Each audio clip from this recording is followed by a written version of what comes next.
Daith da, Ewinagan. Welcome to podcast number 70.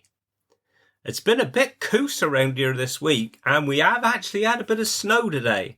Didn't last very long, but we did have a funeral, and our limo was actually out in the sticks. He had to go, between Rutherham Bridge and Withiel, and he said it was a bit dicey there at times, but that was first thing this morning. But I've had a couple of people did say, have you ever had funerals in snow?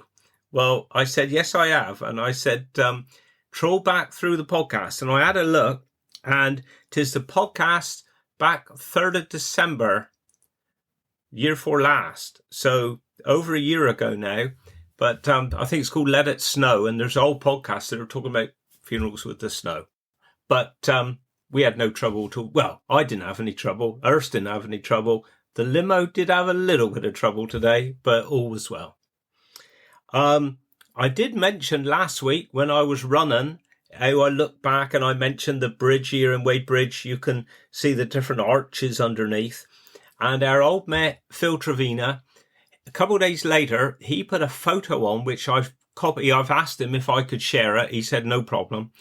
And I got a couple of photos. Fantastic they are.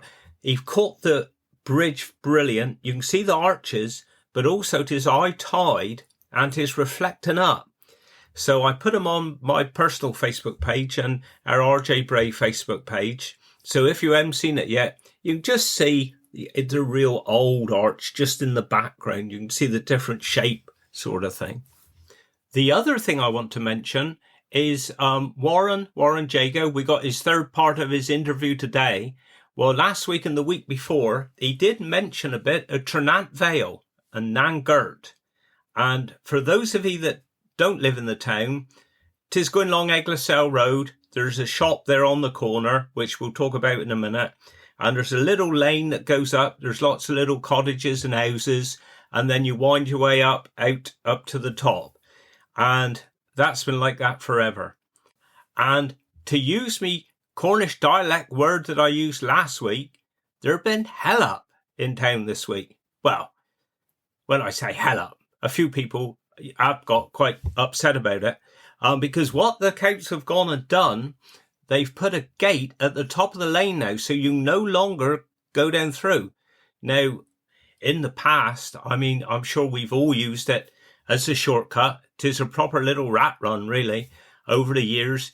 Even back when I started driving, you'd be queued up along Eglesell Road before the bypass. You could cut down through Trenant, whatever. So everybody kind of used it. But I think the reason they might have done it is there's so many new houses now that have been built just up the top of the lane. And I don't know if they've done a survey or what. I don't know if there is more traffic coming down through. But they've put a gate there. Now, I've had lots of friends over the years that have lived there at Trenant. And I remember years ago, I went to see Charlie Brooks one day because dear old Charlie, I was very close to dear old Char. And I went to see him. And when I was going, I went at his front door and I opened it and I went to go out and he grabbed my arm. He said, careful, mind. And of course, their house, you open the door, you one step out, you're on the road. There's no pavement. And he said, they'll come tanking up and down here. And he was right. I looked and this car was coming down. Well, he was like Michael Schumacher. He was tanking down there. And I can see it from their side too, because 'tis quite dangerous. But, so it's been a real change to a part of Wade Bridge.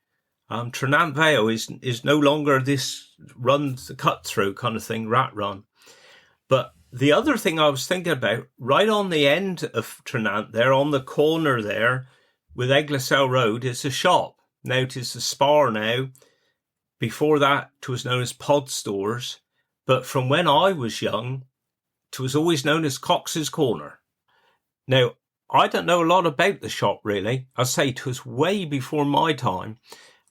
There is a lovely old photo that's been floating around the internet for quite a few years now, which I will put up, which is the photo of the shop.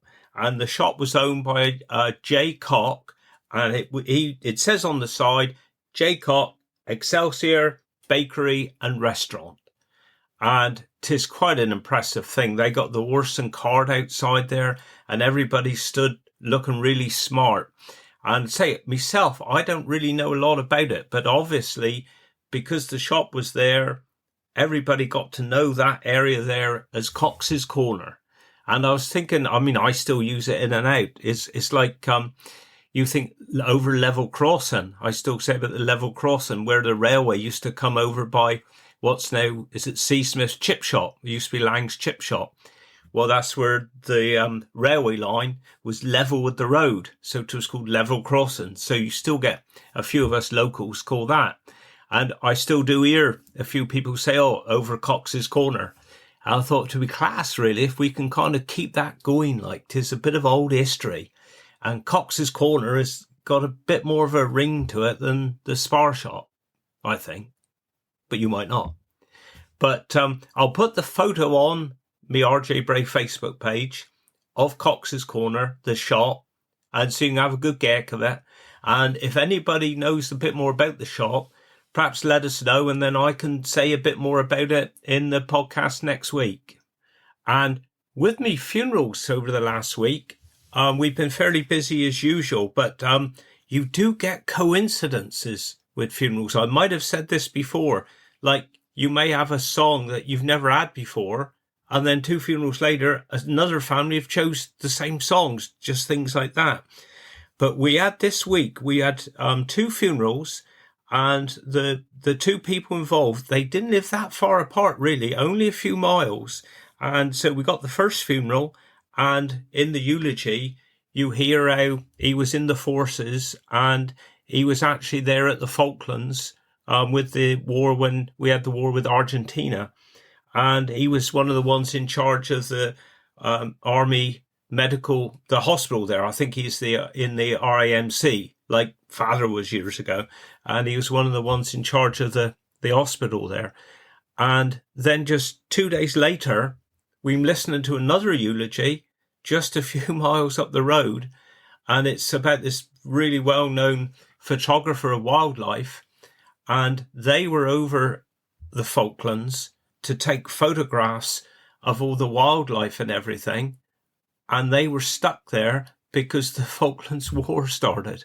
So these 2 people that live so close to each other, I don't know if they ever met, but they were both on the Falklands at the same time when the war was going on. And it's just little coincidences like that. It really makes you think. And finally, before we get to Warren, quite a few of you have asked how my ankle's doing. Well, I'm coming on good. He's still a bit swollen in places. I'm just feeling it now. And also he's still a bit painful if I kind of bend and if I stretch him one way. But if I walk normally and run normally, I'm fine. And I have got, my training runs in this week, but he's still in 100%, but I'm definitely heading in the right direction. So we'll now go over now to my last bit of my interview with Warren. And then I'll come back to it directly and we'll do my Cornish word and my Cornish dialect. So here goes. How people got away. See, they lived all right. Yeah. They wouldn't. I mean, people live a long time. I ain't knocking the youngsters. Don't get me wrong. I mean, I'm bloody 80, but I mean, I could drop off next week. But you don't know. But see, to me, people dying younger now. Yeah, definitely. Well, you take our friend's Mrs. Gone, look. Yeah. The other day, and Frances, dear old Frances, like. Yeah. See, dear of her. Yeah, hello, you. Yeah. My mate, Peter, like. Did you do he?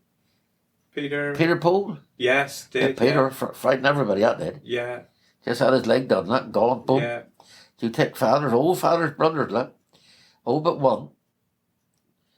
Out in Canada, Jim, he lived to 101 in 3 months. Did he?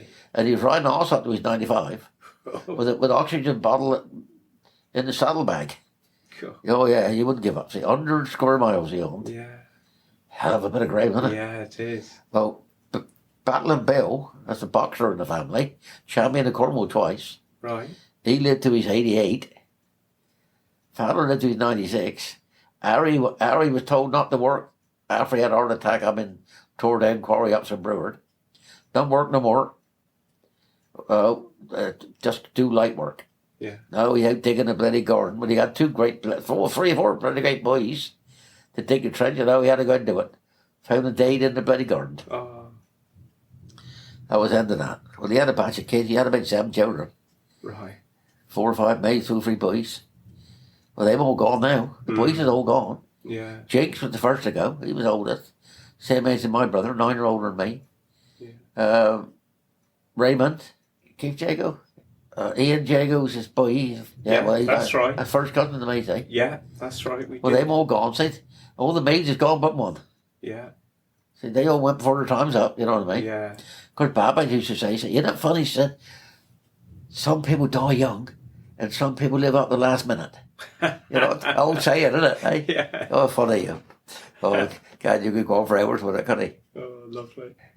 Oh, well, always with the bad job. We was, first job we had was local. Right. Callington. For the bloke that used to, it's called Sandricott, used to own our Dingles. All right. Stoke Clemsland. So we pulled in there. Lorry coming with all the scaffold and gear on board that you need. And Irish from Wheaton of that area. Yeah. Pulled in there, site wasn't ready. Supposed to have been ready a fortnight before, so rung this number. This guy appeared out of nowhere. Handsome looking man, lovely blonde hair. Well done, tie on. Yeah. I said, we're looking for Mr. Sandricott. He said, I'm the man. I said, well, this is supposed to be done. He said, if you've got waiting time, I'll pay it. It's my fault. We've been so busy, but I'll get it done. Yeah. If you want to wait here till I clear the site, he said, but do what you like, but I will pay your wages. I said, no trouble with that. So anyway, in come this, well, damn, we stayed there really. In come this low loader, good old ERF, this load with a good old bulldozer on it. Right. Oh, I said to my brother, I said, you know, boy, a bloody battery will never turn that over. Never start that. I think it was 12-cylinder. Cool. Cool. But you don't start that with a bloody battery. Right. You start a donkey engine on. Oh. And the donkey engine got a clutch on it. So you just put this lever for it, and there's valve lifters on the 12 cylinders. Yeah. So you get three or four firing up, and you start firing all the valves. Good. Up you go. 2 stacks on it, blazing. Brilliant. And he levelled that side an hour and a half, within a quarter inch. Marvellous. Marvellous. And funny enough, the chap worked with Howard Coleman, lived in Water Rat. Yeah. He, it's his brother-in-law was driving him. Oh, was it? Funny, isn't it? Yeah. He didn't know it. He said, don't mix up. Years ago, he don't travel, do he? Because Howard never had nothing. No. He never had a car or nothing, see? No bike. Never had a bike even. No. Oh, good days, yeah. Oh, marvellous jobs. We worked for that guy, dug out the trenches, built that place, and we had bonus on that job. Instead of earning me £33 a week, I finished up there with £50 a week. Cool. That was marvellous. Yeah. We done that job for the work we had to do. We done that one in 8 days. Did he really? Yeah. Usually take a fortnight. Yeah. We done that one 8 days, lovely weather. Then we done that one up China Downs up. I should turn in the Goat Trail. That one on the corner. We done that one. We done that one in a week. You're right. We built that chimney right up, put the cap on in a day, me and my brother. Yeah. First time I ever done it on the firm. Because we had some money on that job. Yeah. Oh, just good work. Then we went up Bampton working. We had a lodge up there. The bloke, he's like a bloody island chief. Right. He was called MacLean Bullen. Right. So we got up there. And of course we couldn't get through because the road, get in, and it got a pile of rubble in the middle. It was on the moors. So I said to the boys who were working, I said, how the hell can we get in here? He said, you hang on long enough. He said, you better drive in. Right. I said, well, you got a hell of a stack of stuff here. Anyway, with that up was coming an old JCB wire. Right. Not hydraulic type, old wire type. Yeah. Old digger, up he comes, this great with a grub stash on him. What's the problem? I said, we are from Woolaways and come to do your bungalow. You're a day early. I said, I don't think so. Yeah. Showing the documents. Okay, he said, I suppose I got to pay, which he had to, of course. Yeah. So anyway, he had to level it all out and done this, and we went in over this old rockety road. He was doing that all up, see. And we went, and the site was perfect, Beautiful place. We had a new septic tank and all there. built a bungalow, a 42-foot bungalow. Trains, back inlet gullies and all the gear. Septic tank, oh, beautiful. Yeah. But when he hadn't built, he moved in and let the farm labour go in his house. His house is falling down. Oh, no. Oh, the typical, done several like that. Yeah. Down Sinew, we done it for farmers down there. They'd done the same caper. Yeah. Yeah, through Woodland, Vinton Gimps, Yeah. done there, Willoways and Vinton, go all over. Wellington. Crumbs. I can't think what the other job was called. Up the back of Plymouth, we done a job. Christ, we had a great old rock there. Had to get a blaster in. And he blew, I tell you what, smart man. Yeah. He done it with a jumper bar. It's a bar, straight bar, but in the middle you got a lump. Right. So of course that's the weight, see? Yeah. Lifting up and dropping. You don't got to push it down. And he drilled in and put a bit of powder in, whatever they use, and put a galvanized over it in a big chain. Yeah. Didn't upset nothing. No. Went in, he blew out a bloody trench mister, cleans a whistle. Yeah. Oh, smart man. Yeah, so we've gone on and done that. So that place we can sink no more. So, master job that was. Then we went down, done a job for the man that invented the bloody hand grenade. All right. Shrapnel. Yeah. You've heard of shrapnel, mate? Yeah. Yeah, well, that's the man. He's Scramfer. We done a job for he down Marazion. Lovely chap, bit of hippie. But, yeah, he had everything exactly. We done drains for him as well. Yeah. Oh, lovely job. Down west. I love it down west. Yeah. If I have a chance to go over again, Yeah. I'd live down west, not here. Yeah. Because this area is absolutely ruined. Yeah. I mean, we've only locals here. There's my cock down the road here, Yeah. 4 or 5 houses down. I mean, I got all my Cornish around me. My boy live over there. My daughter live next door. My grandson's up there. My granddaughter's in the bottom flat. I'm all Cornish. Yeah. And Yeah. I ain't saying I shouldn't sell it. I think I say keep the visitor out or nothing. But 6 houses down, Mike Cox, he's local boy. There's no more then. No, there's no more locals. No more locals left. No. Turning to go to Crofton, there's 1 or 2 left in there. Penmain, there's 1 or 2. Yeah. Roger Tucker used to be down bottom of Rock Boy. Stuart Robertson. Yeah. Masters is down the bakery. Yeah, I can't think of any other ways. I had a boat. Oh, did he? Yeah, I started off, I bought a little Shetland. Yeah. Little Shetland off Robinson up here. Yeah. Oh, he's local boy. That's Stuart's father, was Yeah, it? Stuart's father, Ken Robbie, yeah, bought a Yeah. Shetland. Oh, he's all right, but he wasn't much of a sea boat because he had a bloody plastic window.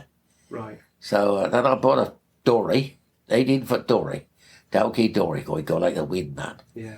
I should you get the waves breaking on the bar, you can ski in on that one with Yeah. twin 50s on the back. Woof, come in, bit of one. Cool. Then Edward Old, out Pentyre, he got keeping bees with us and got to who's nothing. He said, why don't we have a decent boat like 25-foot diesel engine? I said, right, we'll pick, leave it go for there, we'll pick one up. So we looked at it, Oh, there's your 8 claw. o'clock minute. Fantastic claw. We changed over from ordinary tunes, to Christmas tunes, Christmas. Yeah.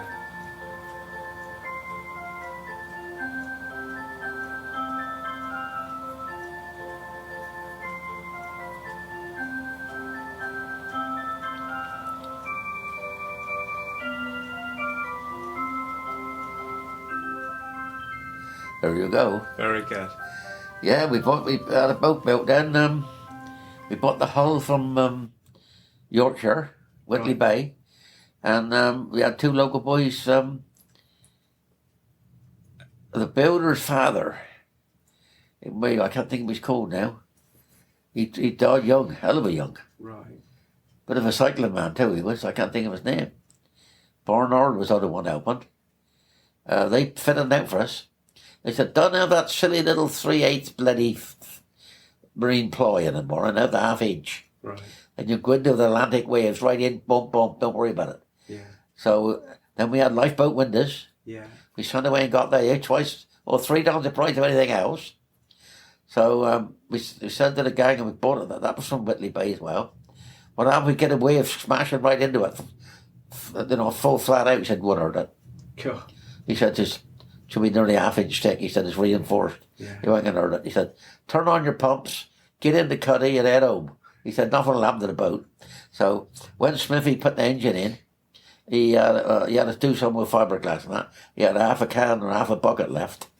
So he put it up the front, the fiberglass over the front. He said, you could run into a rock with this one. He said, you wouldn't hurt it. You wouldn't put a hole in it. Anyway, but he was a bit front heavy then. Right. So we had a 75 horse Ford in it. Then we finished that with 120 horse Mitsubishi turbo in it. Yeah. God, wouldn't he go, man? Yeah. He'd do 22 knots. Going shift. Yeah, so we had that one for about 8-9 years. I was every Friday off of work, take my son out, and we expected son-in-law then, Craig, was with Maria. Yeah. And we'd go fishing every Friday, in the summer, of course. Oh, lovely days. Yeah, good days. Yeah. And then you got into the honey as well? No. Well, I started it off. Poor old Nobby Sleeman, Dennis Sleeman down here. Yeah. He had a few eyes. Right. Me and brother built a garage for it. Before I left school, right. Built a garage for it. Then only had 6 eyes of bees in her. And it didn't bother us when we built the garage, but I always fancied those bees a bit. And he gave us a bit of honey when they were working. Yeah. And Valley come up. I know they found him dead on, before your time, I expect. They found him dead on. They went to have a sit down, playing golf with John Wills and I. Yeah. Peter Keat next door. Yeah. And he said, you kept bloody quiet, eh? He went over and he had his arm like that with his fingers, and his fag was still burning in his fingers. Oh, get away. Poof, gone. Gone. He had a bad heart, see. So she rung me up. I said, do you want me to go Dennis? You want Dennis's bees? I said, well, how much you want for them? No, they'll take them away. So we went then one night, stopped them in and brought them up here. Right. Because we've always lived here, see? Yeah. So you've got 6 acres here. Yeah, I see. So, of course, put them out in the back field. Then somebody out White House, out White to Betherick, Heather used to know deliver cakes to, when she had her own cake round out to Betherick. Yeah. Rung Heather up and said, do you want the husband's bees? Because they was thinking everybody. So he had 3 Isers, had them. Right. So that's what kicked it off. And, but I didn't suffer with it then. But one evening, Weybridge beekeepers come out, because we've member, of course. Yeah. And of course I had my suit on, put my hat on, and walking over towards the back entrance field there, and the bloody bees passed everybody and stung me. Oh. So I said, that's it, Heather, you got the bees. I want no more do with it. No. So now I expect we build up now to about 20, 24, 25 hives. Right. So of course poor Eddie had a big heart attack. Yeah. We was down Canton. Yeah. He come to see us down there. And he said, do you mind if I buy the same amount of bees and join in with you gang? Yeah. I said, well, I do. I can't help her now because I don't get an anaphylactic shock, I get a reaction. Right. And I swell up. But it doesn't affect my heart or nothing. No. But I get a bit like that with it. I don't swell up or nothing. So I said, look, the more I touch these bloody bees, I don't mind coming dressing up and carrying on even the hive in the van. Yeah. Or cut the sights out. Yeah. I should do all that, because we moved around place to place. We had about rod lifts down Mount Hawk, right, Newquay, Delabo. So furthers up we went at Delabo. Mount Hawk, the furthers down we went. Yeah. But all around here. Yeah. Of course, Pentyre. Back at the electric station out there, out on the Port Isaac Road. Port Isaac, that down to Wetha. Yeah. We had dozen hives down there. Yeah, what you do, you pay your farmers £1.90 per hive per year. Oh, that's the rent. Yeah. That's the standard beekeeper's rent, that is. Yeah. But in America, they pay you. But in England, you've got to pay they. Yeah. Yeah. Yeah. Well, Dave, I'm drying up. I don't want more to say, really. No. Well, I think that's very good for a first episode, don't you? Very good, very good. You come again in a couple of years. Yeah, definitely. If I'm still here. Oh, you will be. If you'll have me. Very welcome. Pleasure to see you. Yeah, well, thank you very much, Warren. That's been proper, mate. You're welcome. And then say we'll come out again in a year or two time. Yeah, right. Fine. Proper job. Proper. Thank you, mate. Well, I hope you've enjoyed the last 3 weeks there with Warren. There have been some lovely tales there, and very enjoyable, very enjoyable. For me Cornish word of the week, I thought, seeing we did have a bit of snow today, twin that much, but we did have a bit, I thought I'd have the Cornish word for snow, which is erg. Erg. And for me Cornish dialect, I mean, we've just had so much rain over the last 2 weeks. You come back from a churchyard and you lag, there's mud on your shoes and that. And a lovely Cornish dialect word is beastly.